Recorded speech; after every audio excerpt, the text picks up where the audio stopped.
हमें कुछ दिनों बाद का सीन दिखा देता है जब हमारी एंजी वो वहां पर आई थी पिग्स के पास, लेकिन वो जगह बिल्कुल खाली थी। वो सोचती है अरे हाँ आज का दिन ही उनको लेकर गया है। मैंने उसको कहा था जब मैं सो रही हूँ तो उनको ले जाए, लेकिन क्यों आखिर अब मुझे इतना दुख क्यों हो रहा है। और तब वहाँ नीचे बैठ गई थी। वो सोचती है मुझे लगा था मैं दोबारा कभी उनसे मिल नहीं पाऊंगी, लेकिन फिर भी मुझे उनको पसंद करना नहीं चाहिए था। आखिर मैं पिग से दोस्ती कैसे कर सकती हूँ। लेकिन तभी वो कहती है ठीक है अभी भी ज्यादा देर नहीं हुई, मैं अभी भी चीजें ठीक कर सकती हूँ। और तब वहाँ अपने कमरे में आई थी और उसने अपनी सारी ज्वेलरी निकाली थी। वो सोचती है मुझे लगता है ये काफी नहीं होगा, लेकिन फिर भी मैं कुछ ना कुछ तो कर ही सकती हूँ। और तब वहाँ से सारे सिक्के और सब कुछ अपने बैग में डालती है। वो कहती है अभी भी देर नहीं हुई, मैं सर एडन से कहूंगी कि पापी और पू को सेव कर ले। और तब वहाँ से भाग रही थी। और वो सोचती है बस मुझे ना बचाना होगा, है ना, वो मेरे दोस्त है, मुझे ना बचाना होगा।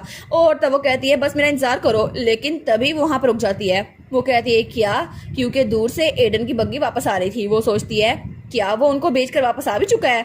तो वो कहती है नहीं नहीं ऐसा नहीं है, वो अभी भी वापस आ सकते हैं ना, मैं अभी भी सर एडन को कन्विंस करने की कोशिश करूंगी। तो एडन वहां पर आता है। वो कहता है प्रिंसेस। तो प्रिंस कहती है क्या।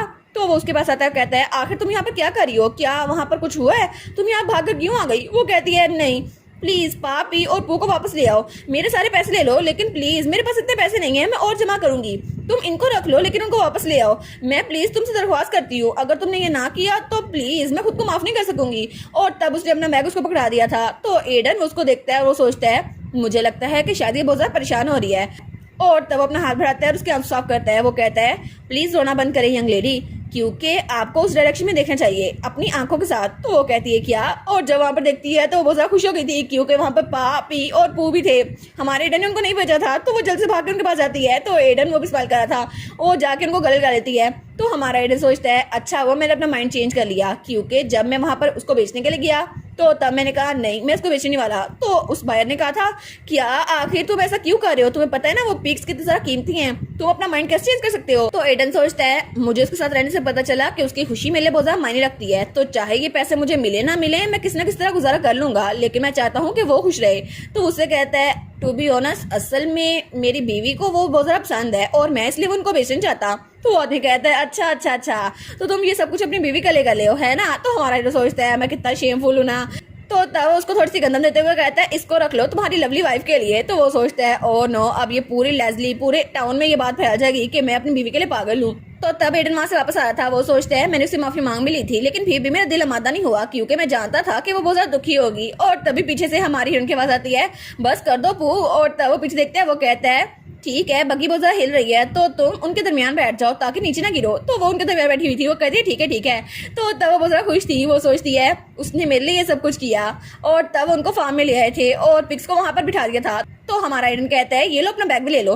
वो कहती है क्या नहीं नहीं मैंने इसको तुम्हें दिया था ताकि तुम इसको बेच सको, वैसे भी तुम्हारे पास पैसे नहीं है ना, तो इनमें से जो चीजें उनको बेच देना, घर का खर्चा तो चल जाएगा ना। तो वो कहता है नहीं मैं आपकी चीजें नहीं लेने वाला, मैंने उनको इसलिए नहीं बेचा क्योंकि मैं ऐसा करना चाहता था और आपको फिक्र करने की जरूरत नहीं है प्रिंसेस, और वैसे भी डिल्टन फार्म में और भी चीजें हैं इनको मैं बेच सकता हूँ।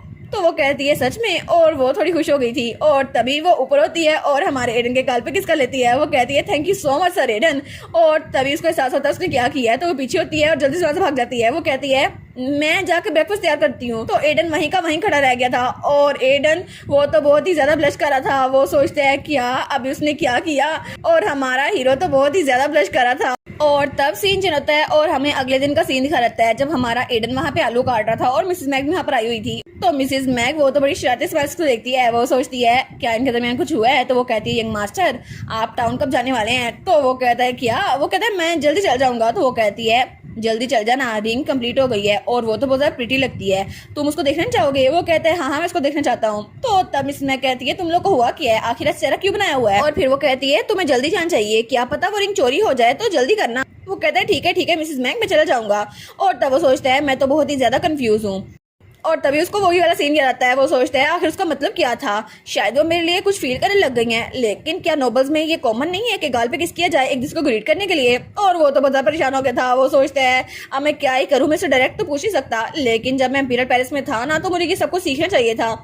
और तब वो सोचता है लेकिन फिलिप तो कभी नहीं चाहता था कि मैं सब कुछ सीखूं, और मैंने वहां पे सिर्फ एक एटिकेट सीखा था कि क्राउन प्रिंस के हाथ पे जहाँ पे रिंग है वहां पर किस करना है ताकि मैं मैनर्स रख सकूं, क्योंकि उसको ही एम्परर बनना था। लेकिन मेरे फादर एम्परर वो तो बहुत ज्यादा बीमार थे और फिलिप उस वक्त किंगडम पे रूल कर रहा था, और उसने सबसे कहा था एक एलिजिबल चाइल्ड को ये सब कुछ सीखने की जरूरत नहीं है और कोई भी इसको कुछ नहीं सिखाएगा। अगर किसी ने भी इसको कुछ सिखाने की कोशिश की तो मैं उसकी जुबान काट दूंगा। तो तब वो सोचता है मुझे लगा था कि मुझसे नफरत करता है, लेकिन फिर भी मुझे कुछ ना कुछ तो सीखना चाहिए था ना। मैं तो लाइब्रेरी में बैठा रहता था, लेकिन अगर मैंने प्रिंसेस को अभी रिंग दे दी तो वो समझेगी कि मैंने सब कुछ जानबूझ के कर रहा हूँ, और वो कहेगी मैंने ये सिर्फ ग्रीटिंग के लिए किया था और तुम इतना आगे बढ़ गए हो। लेकिन ये तो सबसे ज्यादा बुरा होगा ना। और तब वो सोचता है लेकिन मैं एक सिंपल किस के लिए इतना ज़्यादा परेशान क्यों हो रहा हूँ। और दूसरी तरफ हमें हमारी एंजी दिखा जाती है, वो भी यही सोच रही थी। वो सोचती है मुझे क्या करना चाहिए, कल तो मैंने अचानक से ही कर लिया, लेकिन अब मेरे दिमाग में बात आ रही है मैंने ऐसा किया क्यों था। और मैं तो हमेशा फैमिलीज को देखती थी जब कॉमनर्स अपने बच्चों को गाल पे किस करते थे, और मुझे लगा था कि शायद वो लोग एक दूसरे बहुत प्यार करते हैं, लेकिन फिर भी आखिर ये सब कुछ मैंने क्यों किया। और तब वो तो बहुत ज़्यादा परेशान हो गई थी। वो कहती है ठीक है मुझे इस बारे में नहीं सोचना, लेकिन फिर से उसके दिमाग में ये सोच आ गई थी। वो तो बहुत ज्यादा लाल हो गई थी। वो सोचती है आखिर वो मेमोरी मेरे दिमाग में इतनी तरह घूम क्यों रही है, और अब अपने हाथ से अपने आप को पंखा देने लगती है। तो तभी वहां पर देखती है तो एडन भी अपना मुंह पीछे कर लेता है। वो सोचती है ये फिर से ऐसा कर रहा है, मुझे इग्नोर कर रहा है। और तब वो सोचती है उस दिन के बाद से सर एडन मुझे लाजमी अवॉइड कर रहे हैं और मुझे उससे बात करनी चाहिए। और एडन बेचारा वो तो उसको इग्नोर करने की कोशिश कर रहा था, लेकिन वो कहती है ठीक है मुझे उससे बात करनी चाहिए, मिसअंडरस्टैंडिंग को क्लियर करना चाहिए। तो वो उसके पास आती है। वो कहती है सर एडन। तो वो कहते हैं हाँ क्या हुआ। तो तब उसकी तरफ देखते हैं तो हमारी कहती है आप ज्यादा शौक क्यों लग रहे हैं, क्या मैंने कुछ ऐसा किया जिसकी वजह से आप मुझे डांटे। तो वो कहते हैं नहीं ऐसा कुछ भी नहीं है, और वैसे भी मैं तो बस सरप्राइज था कि आपने मेरा नाम लिया। तो तब वहां पर आती है। वो कहती है लेकिन ऐसा लगता है मुझे अवॉइड करने की कोशिश कर रहे हैं, क्या मैं इमेजिन कर रही हूँ। वो कहता है नहीं कोई गलतफहमी हो गई। तो वो कहती है अच्छा ठीक है, लेकिन ये स्टिक्स यहाँ पे क्यों पड़ी हुई हैं। वो कहता है ये तो मॉर्निंग ग्लोरीज को ग्रो करने में हेल्प करती हैं, और अगर हम स्टिक को यहाँ पे लगाएंगे तो वो मॉर्निंग ग्लोरी वो फूल इसके इर्द गिर्द बेल बना लेंगे और फिर अच्छे से ग्रो करेंगे। तो वो कहते हैं अच्छा ठीक है, तो मुझे लगता है ये इसके लिए काफी होगा, लेकिन सनफ्लावर के लिए तो हमें कुछ करना चाहिए ना। वो कहते हैं नहीं वो खुद ही बड़े हो जाते हैं, लेकिन मॉर्निंग ग्लोरी वो तो 10 फीट तक होती है। वो कहती है 10 फीट, ये तो मैं 2 बन जाऊंगी, लेकिन फिर भी मुझे पता नहीं था इस तरह बड़े होते हैं। और सनफ्लावर को तो सपोर्ट की जरूरत नहीं पड़ती, वो तो ज्यादा ताकतवर होते हैं। वो कहते हैं हाँ बिल्कुल, इसलिए तुम्हें जरा पसंद है। वो कहती है हाँ।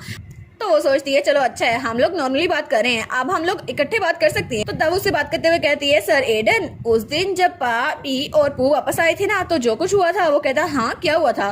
तो वो कहती है मैं बस आपको ये कह रही हूँ कि आप मिसअंडरस्टैंड ना करें, ये दूसरी कंट्री में एक ग्रीटिंग है, ये बहुत ज्यादा नॉर्मल है। तो वो कहता है एक ग्रीटिंग। वो कहती है हाँ ये नॉर्मल से बहुत ज्यादा कॉमन है, तो शायद आपको इस बारे में पता नहीं होगा। और तब वो सोचती है टू बी ऑनेस्ट ये आधा सच है और आधा झूठ। के साथ वाली कंट्री में सिर्फ लड़कियां आपस में मिलते हुए एक दूसरे के गालों को हल्का छूती थी, इसके अलावा कुछ नहीं था, लेकिन मैं झूठ बोल रही हूँ। तो वो कहते हैं अच्छा तो ये एक तरह से ग्रीटिंग है, मुझे लगा ही था। तो वो कहती है हाँ लेकिन मुझे लगा था मुझे एक्सप्लेन नहीं करना चाहिए, लेकिन फिर भी मुझे लगा आप शौक हो गए होंगे इसलिए मैंने आपको बताया। तो एडन कुछ नहीं बोलता। तो वो कहती है सर एडन, लेकिन एडन कहता है मुझे यहाँ से चलना चाहिए, मुझे बाकी काम भी देखने हैं। वो कहती है ठीक है। और तब वो सोचती है ये इतना भी अच्छा नहीं लग रहा, पता नहीं शायद इसको मेरी बात का बुरा लग गया होगा। और वो लिवर ऑयल वो तो अभी तक पड़ा हुआ है, अभी तो मुझे लगता है उसे छुटकारा हासिल करना चाहिए ताकि ये ठीक रहे। और तब वो दिल में सोचती है मुझे रोज थोड़ा थोड़ा करके वो लिवर ऑयल पानी में बहाना चाहिए ताकि उसको पता ना चले।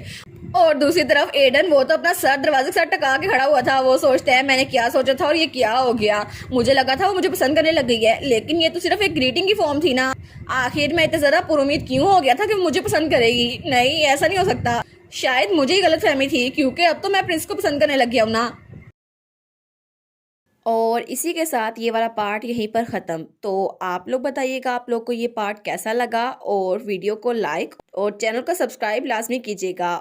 बाकी वीडियोस का लिंक भी स्क्रीन पर नज़र आ रहा होगा, तो काइंडली उनको भी चेकआउट कर ले। और thank you so much for watching my videos. Stay safe, bye bye.